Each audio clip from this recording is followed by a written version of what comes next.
So atomic structure. The smallest piece of an element is actually an atom. How do we call it the smallest piece when there are smaller pieces than the atom? There are protons, there are neutrons, there are electrons, which are even smaller than an atom. But why do we call it a smaller piece? Remember, it can participate in a chemical reaction. That's what make atom as a smallest piece. All right. A proton cannot on its own participate in chemical reactions, or a neutron or an electron, right? So that's why we still keep atom as the smallest part to recognize an element. Continuing it further, we'll come up with simple numbers to make sure that you understand how we recognize atoms. But before that, a simple definition: atoms can be joined together to make molecules. A molecule consists of two or more atoms, may be chemically bonded to one another.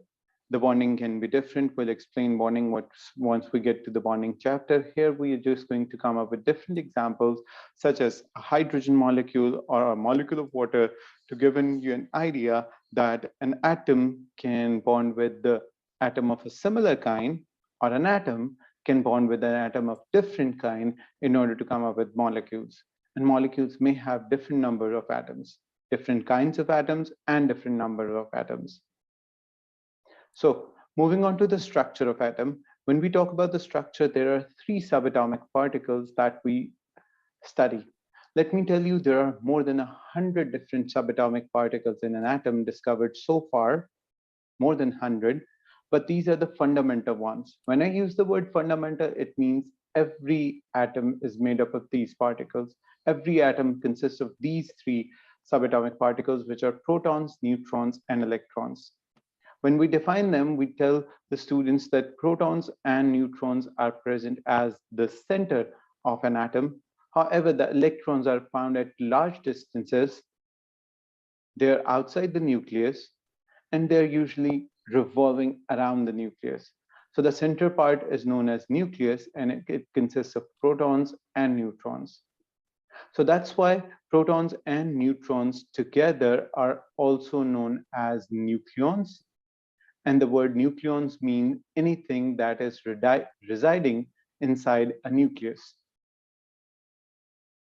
So electrons are not nucleons. Why? Because they're not present inside the nucleus, they're actually outside it. Makes sense? Yeah. Now, nucleus per atom contains protons and neutrons, and if you scale up a helium atom to the size of sports hall, the nucleus would be no more than the size of a grain of sand. So this is how small an atom is, and this is to give you an idea how much we magnify in order to see them. Now, if we're going to compare all of these particles, were you about to ask a question? No, I was just saying it. Okay, so if we're going to compare these particles with one another, remember we come up with the terms relative masses and relative charges. I was using the term relatives when we were talking about solutions, and I was explaining dilute and concentrated.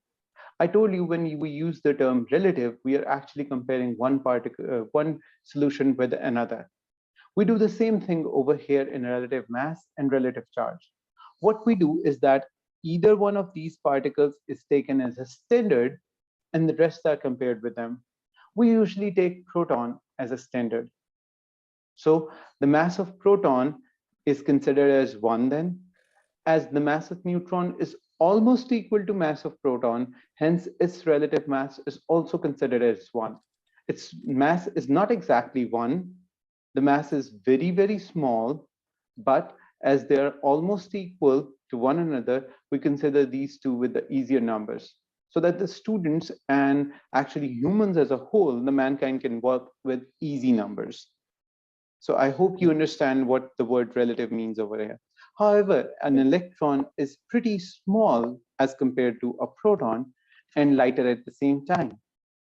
So it would be 1 over 1a36 times lighter than a proton. Hence this term. This one is approximately equal to this value. This is for your ease.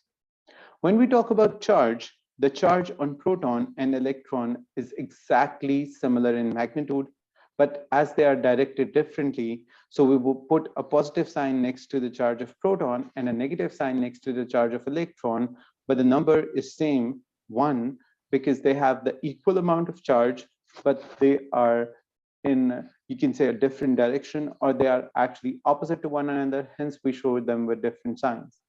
Protons in positive ones, electrons as negative one. There is literally no charge at neutron, so we put it with a 0. So it's better to come up with a word to express it, and that is neutral. Remember, if there is no charge on a species, on a particle, we will always call it neutral. Now, here is one point that we need to understand. Virtually all the mass of the atom is concentrated in the center, the nucleus. Why? Because the electrons have so much smaller mass than protons and neutrons. All right? Yeah. Okay. Remember, they haven't discussed the new location over here in this table because they have already shown it as a part of this diagram. They haven't considered their symbols, but if you're supposed to symbolize them, proton is written with a small p, neutron with a small n, and electron with a small e. Sometimes we put proton like this and neutrons like this too. So don't get confused if you see these symbols up ahead in reference book, not at least in this book. You won't find it in this book, except for electron E negatives, which are pretty common in almost every book for IGCSE Edexcel syllabus. Now, there are two numbers which are recognizable numbers for the subatomic particles or for atoms as a whole. These are atomic numbers and mass numbers. Atomic number is also named as proton number, and as the name suggests, it is simply the number of protons in an atom's nucleus. Since every atom has a different set of proton number, so it becomes an identification for an atom. Just like humans are identified by their fingerprints or their retina scans or their facial recognition, so the atoms are actually identified with their proton numbers, because no two different atoms can have the same proton number. We have so far discovered 118 different elements, and they have, every single one of them have different proton numbers. So atomic number is actually equal to number of protons. We also call it proton number. Mass number, or which we are also going to call nucleon number, is the number of protons plus neutrons in the nucleus of an atom. Now let me tell you, these two have a good mass. This one has a very small mass. So ignoring these, we add these two in order to get the nucleon number. So as simple as that, mass number or nucleon number is number of protons plus number of neutrons in the nucleus of an atom. This is another identification way of identifying atoms. All right? Yeah. Now, the key point tells us that atomic number defines an element and is unique to that element. However, mass number is a little bit different. Two atoms may have very close masses to one another, or may even share the same mass numbers. Okay, when we write it, we have actually a specific way of writing it. The simplest written like this. And before I move ahead, let me give you a few tips. The symbols are written in such a way that the first letter is always capital and never small, and the subsequent letters are always small and never capital. And this is explained over here. For example, this one is cobalt and this one is carbon monoxide. And these are two entirely different things. This one is copper and this one is a combination of carbon and uranium. So these are two entirely different things. So make a mistake of writing a small and a capital in chemistry and it can cost you a lot. It would be considered as a very big mistake. Not just that, on the bottom left-hand side, we write the atomic number or number of protons. On the top left-hand side, we write the mass number on protons and neutrons. If we write a number over here as a subscript, this would be the number of atoms in a molecule. And if we write a number over here, which we usually do with a symbol, positive or negative, this would be the charge or valency, which we're going to explain later. So remember these positions. Every number at every corner has a specific purpose, and you cannot switch them. All right. So atomic number comes at bottom, mass number comes on top, the charge or valency comes over here, or the number of atoms in a molecule comes over here in a formula. So these numbers have their specific places. Now, let's only discuss the ones on the left for now, not the ones on the right. So these are the number of protons, and these are the number of protons and neutrons. So what if you need to calculate the number of neutrons? It's pretty simple. Mass number minus atomic number, the one on top minus the one at bottom. It's actually a very common past paper question, and we call it one of the easiest ones because it's pretty easy for almost every student to subtract these two numbers to get the number of neutrons. For example, in this atom of cobalt, the number of neutrons is? Or should I calculate it? Yeah, go ahead. Okay. Are you gonna use 30, no, 32. 22? Oh, 32. 32. Yeah, you're right, 32. So this tells you the number of neutrons. Let me tell you something which is not written over here. For a specific atom, the number of protons are always equal to the number of electrons. All right. So this number tells you the number of protons as well as electrons. This number tells you protons plus neutrons. So actually these two numbers can tell you about all three subatomic particles. So cobalt has 27 protons, 27 electrons, and 32 neutrons. Make sense? Yeah. Okay. Now, if humans can come up with a variety, atoms can too. Isotopes is actually that variety. Let's talk about isotopes by taking this example. Carbon comes in 3 different isotopes. All of these have the same proton number, but they have different mass numbers, as you can see, which actually is the definition of isotope. Why? Number of protons are exactly the same, 6, 6, and 6. Number of electrons are also same, 6, 6, and 6. But the number of neutrons is different, 6 in this case, 7 in this one, 8 in this one, which makes isotopes for us. So we can define isotopes in 2 different ways. Atoms of the same element, they have same atomic number, different mass number. Or atoms of the same element that have same number of protons but different number of neutrons. Both are the definitions of isotopes. You may use the first line or the second line in order to define it. Both are correct, both can get you complete marks. Yeah. Now, the fact that they have varying number of neutrons makes no difference to their chemical properties. A chemical property is actually controlled by the number or arrangement of electrons, which is actually identical for all 3 of them. What is explained over here is that there is no difference in chemical reaction, but let me tell you, there definitely would be a difference in physical properties, and especially the properties that are related to mass. Why?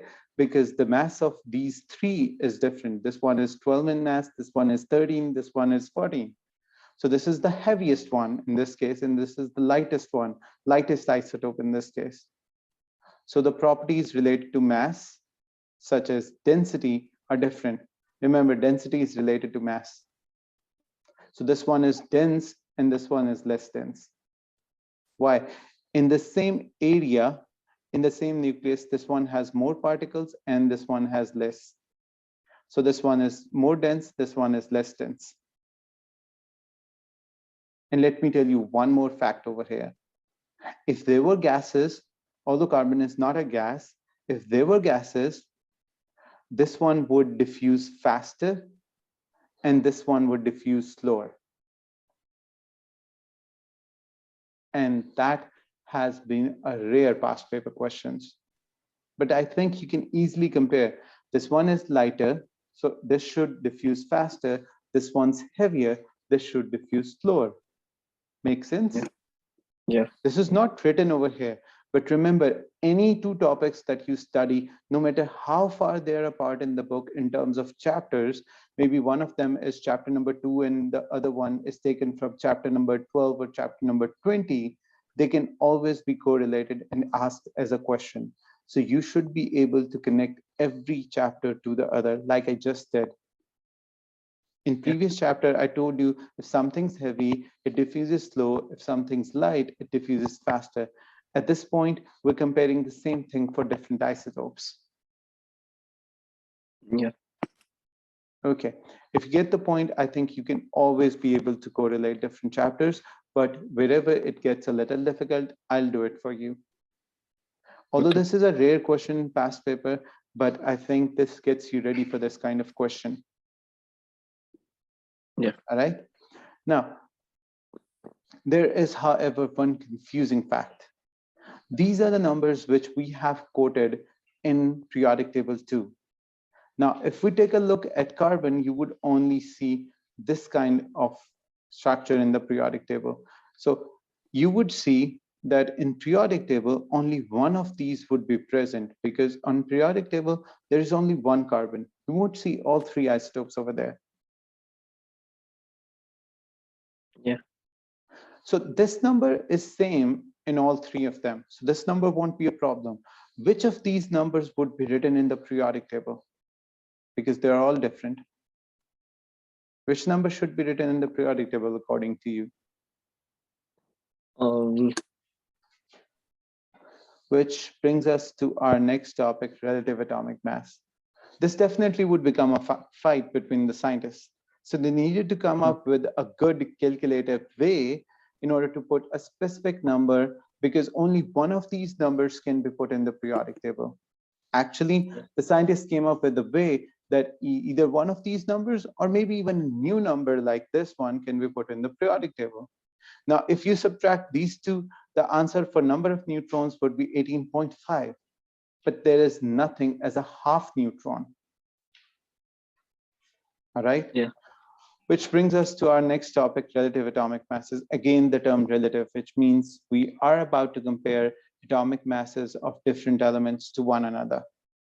So let's come to its definition, which is given on the next page. Let me scroll. So relative atomic mass is actually the average mass.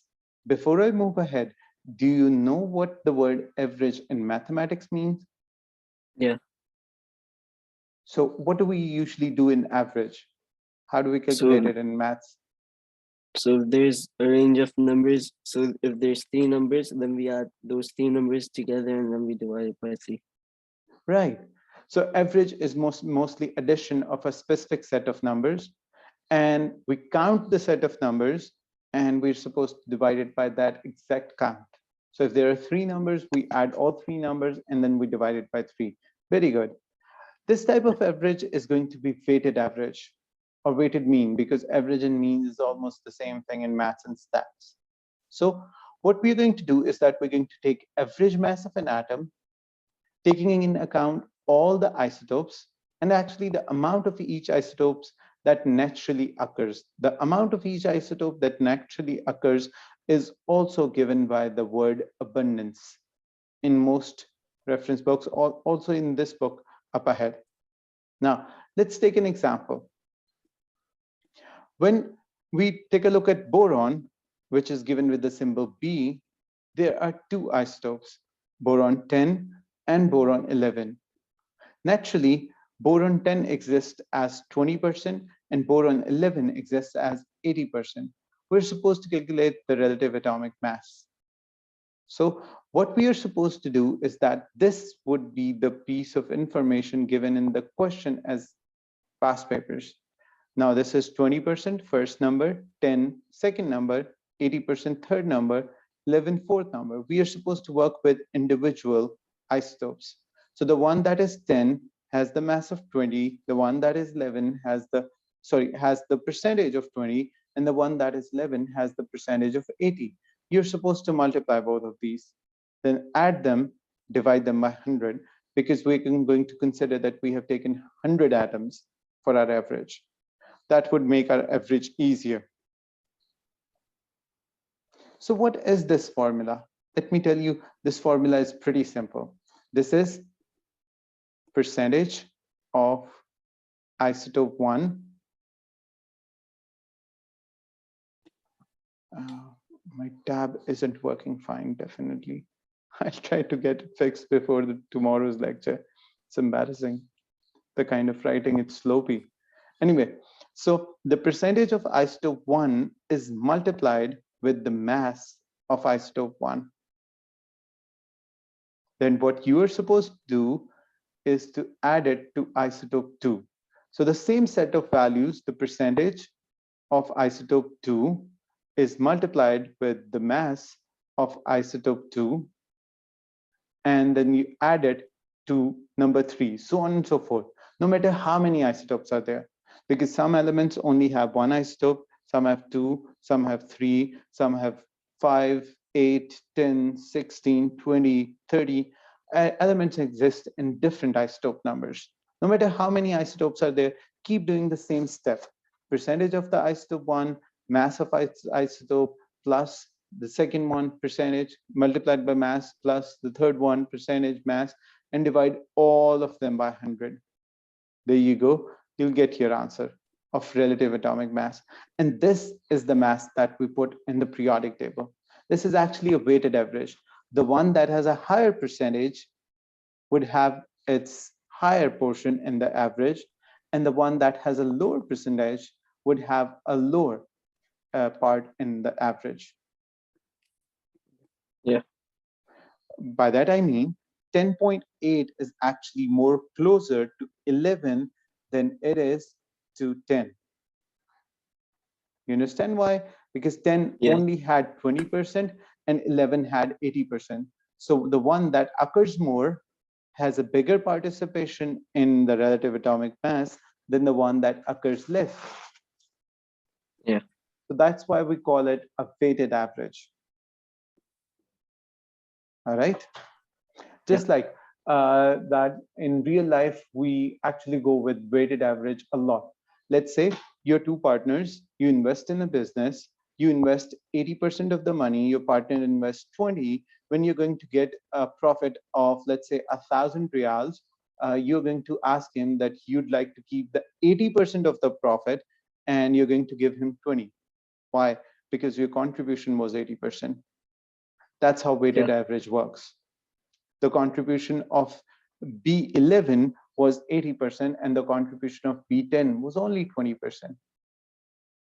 So that's how we calculate relative atomic mass. The calculation of relative atomic masses is, again, an easier kind of past paper question. I hope you'll be able to do it right. Yeah. Okay, let's give you a past paper question. Neon is actually a gas.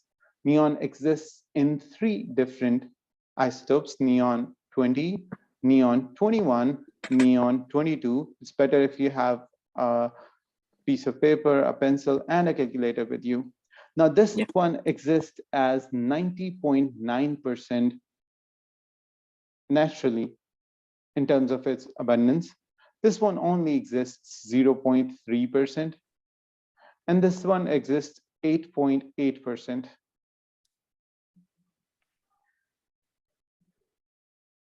All right. Yeah. Remember, this percentage would always add up to 100. That's why we're taking 100 atoms. Go ahead, find out its mass, relative atomic mass. Remember, relative atomic mass is abbreviated as AR. Get me the value up to 1 decimal point, just like the percentages I gave you. 20.2. Good. 20.2. So I guess that was pretty easy, right? Yeah. All right, moving on. Next up is electrons. Now, atoms are electrically neutral. This might seem to be a simple line, but actually has a very important set of meanings. Why? Because the charge on proton is +1, is exactly equal and opposite to charge on electron. number of electrons and protons are always equal. This is the reasoning of this part. Atoms are neutral because the protons and electrons are equal in number. Okay, one proton has a +1 charge, so 8 protons would have a total of +8 charge, right? Yeah. One electron has a -1 charge, so 8 electrons would have a -8 charge. Add them up, they will cancel each other. The answer would be 0, and 0 is considered as neutral, as I explained earlier when I was discussing neutron, right? Yeah. So this means atoms are always going to be electrically neutral. Why? Because they are always going to have the same number of electrons and protons. If the electron and proton count is imbalanced, we don't actually call it an atom, we call it an ion. Remember, this word is used for an imbalanced state of protons and electrons. But we're going to explain that later in upcoming chapters. For now, talking about the atoms and its electrons, the periodic table is actually designed in such a way that there are 3 things always telling you about the position in the periodic table and number of subatomic particles it has. For example, the number of protons in an atom is equal to its atomic number. The number of electrons is also equal to its number of protons. The number of neutrons can, however, be calculated by this. So the periodic table can be used for this purpose, as we just did earlier, right? I don't think I need to go with much detail because you already understand this part pretty good. Yeah. Okay. So this completes the chapter as well as all the points that you discussed. Good enough? Should we start a new chapter? Sure, we can. Just a second.